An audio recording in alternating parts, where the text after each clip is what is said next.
at the bottom. And I think, for instance, the Narega scheme is a very good example of that, because it guarantees 100 days of employment to every person in villages. Now, that's useful. It's employment, it's not charity. They do something, they create infrastructure which is going to be useful for the country. At the same time, it's putting income in their hands. Okay, Mr. Aga, how do you look at some of these proposals? Do you think that we are a country that needs to suddenly wake up actually finally and go beyond those numbers and say, let's create a unique model that works from both ends? Let's not depend trickle down. Let's not say bottom up. Yes, I would agree. What Vindi is saying is absolutely true. But come to think of it, things like Narega should have happened 25 years ago. Right to education should have been there by now. We've been independent for 60 years. Somewhere our society has become very unequal. I was in Sweden last week, and such a rich country has just a couple of billionaires, whereas, we are bound, whereas we've got so many people below the poverty line.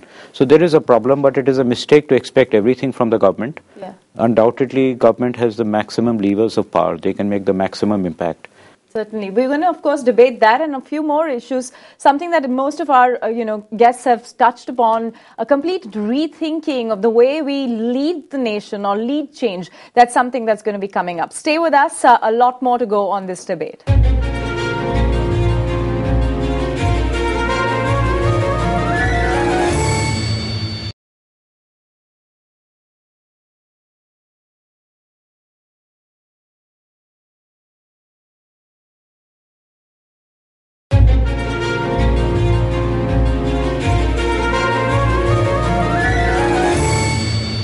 Welcome back. You're watching Vision 2020, the corporate viewfinder. We're raising some important questions in this, going beyond numbers. One of them is, can widespread education steer India into human advancement? The next big question we're asking is, how can government and the private sector come together and actually deliver on inclusive growth? And what is the ideal corporation 2020 going to look like? Is it going to look different, and how drastically different? Vindi, Banga, I'm going to start this segment with you and ask you about, to what extent you're a bull or a bear on India's education system. You touched upon it slightly in the previous segment, but just the sheer number of teachers, trainers don't match up. What makes you sort of, interested and dependent on this space for India's growth? So we have to scale up beyond imagination. That's the first point. What we have today is just abysmally low. If I think about it myself, when I graduated from university, it was 30 years ago, we had 5 IITs. Now, I don't know the exact number today, I think it's 10 or 12 or maybe 15, but that's not enough for a country of this scale. So what we need is a dramatic scale up. We need an order of magnitude change. I think the great enabler could be technology. IT, using information technology to impact a very large population through a relatively inexpensive means, distance learning, that could hold the key. Yeah, I find that very interesting, Sanjeev. There are two aspects there. One, it's his pure admission. This is going to be, really a stretch of imagination, the solution to education in India. The second is technology, and you're in a business like telecom, which has changed the face of India, the way it sort of networks and speaks and communicates. I mean, where can we make a serious material impact when we know there'll always be paucity of teachers, trainers? Let me answer in 2 parts. Undoubtedly, of everything that you can think of, education has the highest return on investment, economic, social, cultural. It's also the highest employment generator, particularly for women, because we need to have village schools, we need to cut down the distance of commuting in urban cities.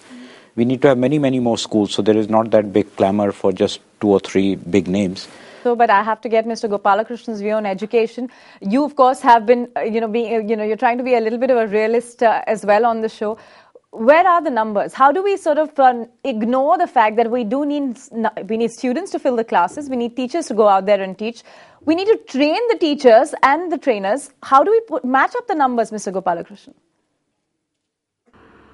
That is true, because what happens is that although the government sector expenditure may be 30 billion, and accounting for 30 out of 80, they probably account for 65 out of 80 children who are going, and therefore everything is lower paid and at a very low level. Whereas if you come to the private sector, while the problems may still be there, they are not so acute as they are in the government sector. Of course, you can't get good teachers, you pay teachers a lot more money. But I think the disparities between the government sector and the private sector have reached a stage where even a poor parent who can get free education for their children in the government school prefer to skip a meal and send their children to the private school. And that's a telling fact. Very telling. Gunit, Chadha, bull or bear on Indian education system? Actually, I'm a bull on education. I've watched this space, participated in this space, both institutionally and personally, sitting as trustees on many boards for primary education for the underprivileged. And Shaili, you'll be surprised how much good work is being done in the public-private partnership space by various NGOs, by the government sector. I mean, let me take the Bharati Satya Foundation, which is the one which Deutsche Bank recently associated itself with.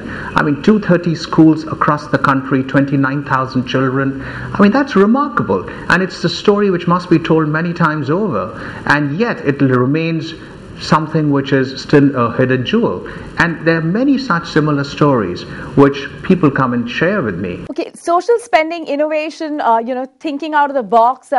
Whose domain is this? Mr. Gopalakrishnan, we've been talking about enterprise, entrepreneurship as well. And of course, there's the private sector as corporations. Somewhere this has to be, sort of a divided responsibility, you think? No, I don't believe the responsibilities can be divided, because in an integrated society, there are thin borders across which people reach. But there are some sectors where governments must play the major role and private sector a subsidiary role, and certain other sectors where it could be the other way around. For example, if you talk about industrial growth, industrial expansion, then one could argue that the private sector and the animal spirits of the private sector entrepreneur must manifest themselves. So 50-60% of it could be private sector and 30-40% could be government sector or public sector. When it comes to the social sector, I'm afraid it should be the opposite way. But the truth and the reality, for example, I'll take a field like education. Do you know that this country spends $80 billion a year on education? That's the size of the education market. It is larger than the steel and auto and cement industries put together. $80 billion.